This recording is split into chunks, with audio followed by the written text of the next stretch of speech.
Hello, friends.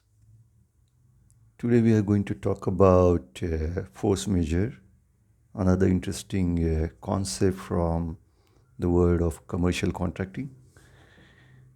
So, usually you will find this in the form of a clause inside a contract, and basically the concept is say, when you are contracting, the obligation of both the parties, and you put it into an agreement, and that becomes a contract.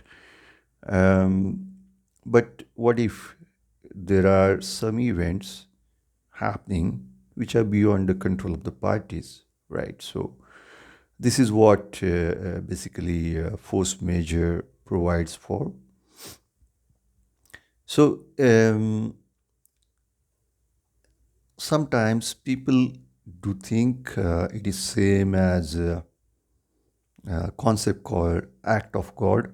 So when they say act of God, they are referring to events like flood, typhoon, where it's a natural calamity and the parties are not in control of that. And of course, when it is happening where the contract is getting performed, it's going to affect the performance of the contract. So there has to be some provision for it, right? So this is where it provides for when it is reasonably could not be estimated or provided for in the contract,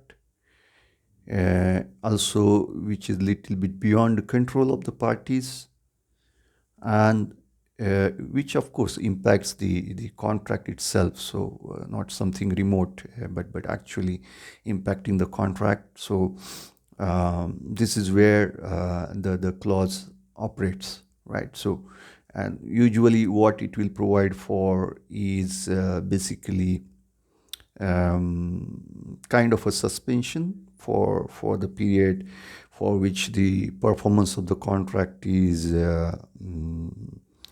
is not possible to be performed, right? Because that event is still ongoing. And also some clauses may provide for termination if it is lasting for beyond certain time, right? Say more than a month, for example, right? So this is what usually the clause will provide for. And the practical value of it is basically, if you have to rely on just law and not provided anything in the contract, then every jurisdiction will have little bit different understanding on how what will be the remedy for such a situation, depending on the prevailing doctrines which do operate in that part. Okay, we'll just talk about it a little bit, not in a detail, but just touch upon this in few moments. But the crux is, if you leave it to the law to deal with it, the outcome may not be always what you expected for, right? So that is why it's the value addition that this clause brings in, where both the parties know if something like that happens tomorrow, um, what you are going to do, how the risks are allocated, right? So it is very clear. So that's the value addition of force majeure clause. Now coming to the part of how it operates under law. Okay, so and that is also the reason we just discussed that it's good to provide under contract, more so under common law jurisdictions.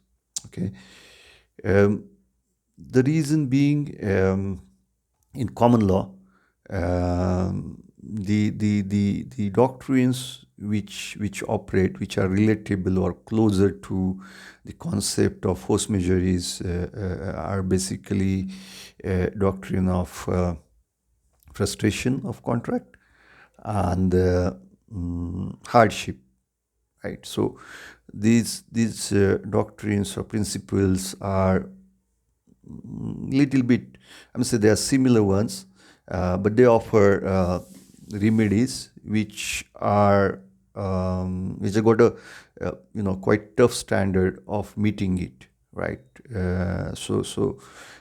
Compared to the civil law remedies. Those are expressly provided sometimes in some codes. For example, in French law, the code provides directly with the definition of force majeure, and also provides for the remedies available under it, right? So in such jurisdictions, yeah, it's already under law. So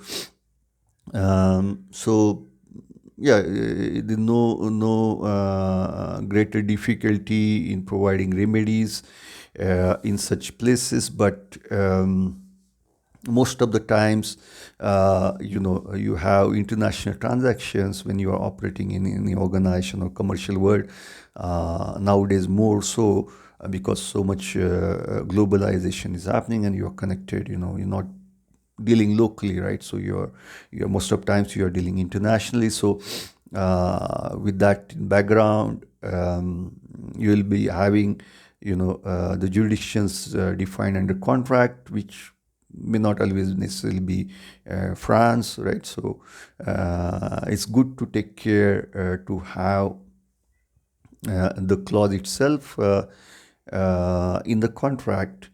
So coming back to the legal position. So as we discussed, under civil law jurisdictions, it's quite usual to find the mention of or definition and remedies directly under law. Whereas in common law countries, the other doctrines do operate, which are narrow in its operation, so they pose difficulty in providing remedies what you would expect normally from a clause, right? So uh, that's a little bit of a legal aspect of it, and of course the requirement to define this clause inside the contract. And so yeah, that's little bit about the concept, the advantage or value addition, and also how it is placed under different jurisdictions, that is under civil law and under common law, very very summarily. And that's all about for this moment, for this video. In case it is interesting, we can go into details about the other doctrines related to force majeure, that is the doctrine of frustration and hardship, right? So we stop it here for this moment, and see you in another session in coming times. Thank you.